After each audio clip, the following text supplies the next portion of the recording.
heavy metals found in collagen and protein supplements. You should be concerned at what you're taking. We're going to talk about this today. Lead, mercury, cadmium, arsenic, all the things you don't want in your body when you think you're taking something healthy. I'm going to tell you what it is, why it is, how you can protect yourself. The reason I want to do this, it's so important, in my opinion, for people to be on collagen powders. It makes people's hair and nails stronger and the hair thicker, vibrancy to the skin. But one of the most important that I put my patients and my neighbors on it is for their joints. That people improve and increase their mobility, and it's one of the best effects of collagen powder. Of course, you get that glowy skin, but you don't want the heavy metals. Let's dive into this today so you know how to prevent it and what to look for. So consumer groups recently looked at protein powders and collagen powders, and they found these heavy metals, and it of course made the headlines. When you're talking about things like arsenic, it wakes people up. And in fact, when they tested different ones, 67% had measurable levels of arsenic. 37% had measurable levels of lead.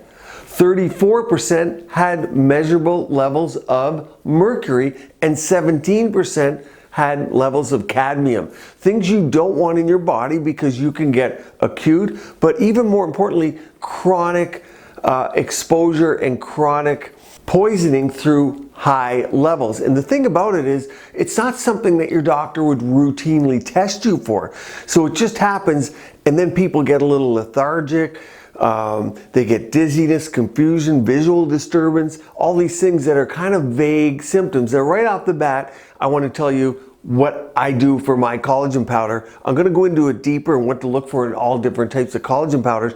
But right off the bat, we triple test. So we test the ingredients before we make the product, we measure them during, and even after. So that we triple test for heavy metals, so you can be assured they're not in there. Now I'm going to go through different practices that people do, that we do, and some certifications you can look for to protect yourself. But first you have to think about, why does it get there? And one of the more disconcerting things is that the vegan ones were worse.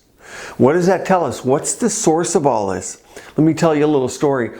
I was sitting about 5 years ago with a bunch of farmer friends, and we're sitting around. They don't eat the best necessarily, especially when we go out.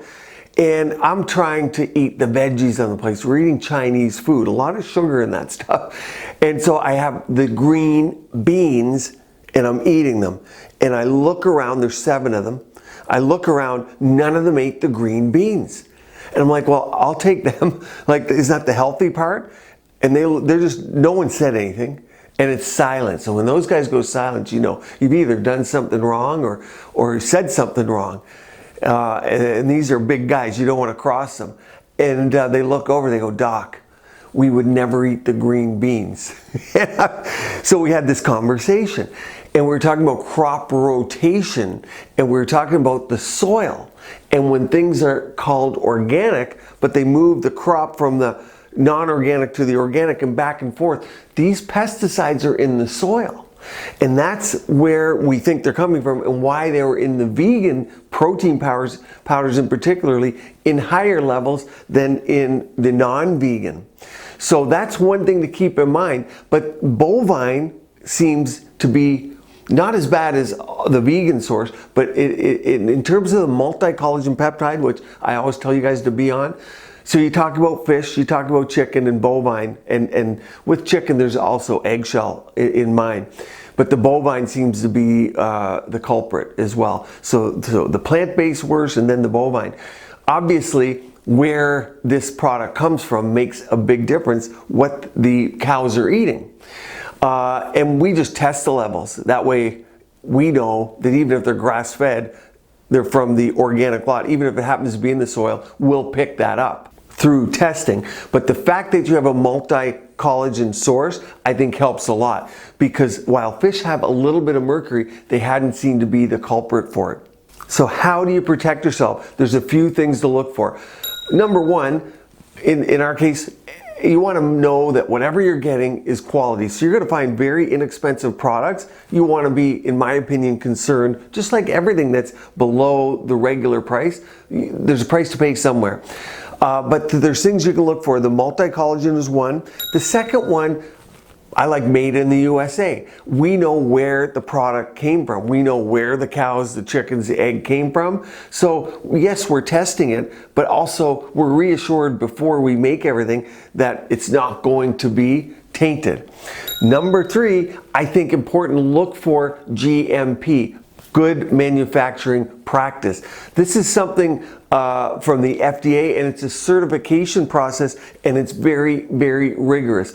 It allows you to add another layer of comfort in the product you're using.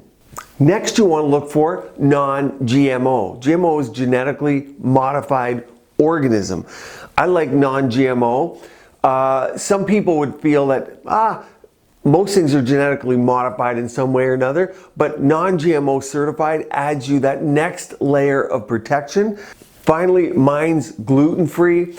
So if you are not a vegan, but you can't take gluten, it gives you an option because you can take a protein powder with these in them.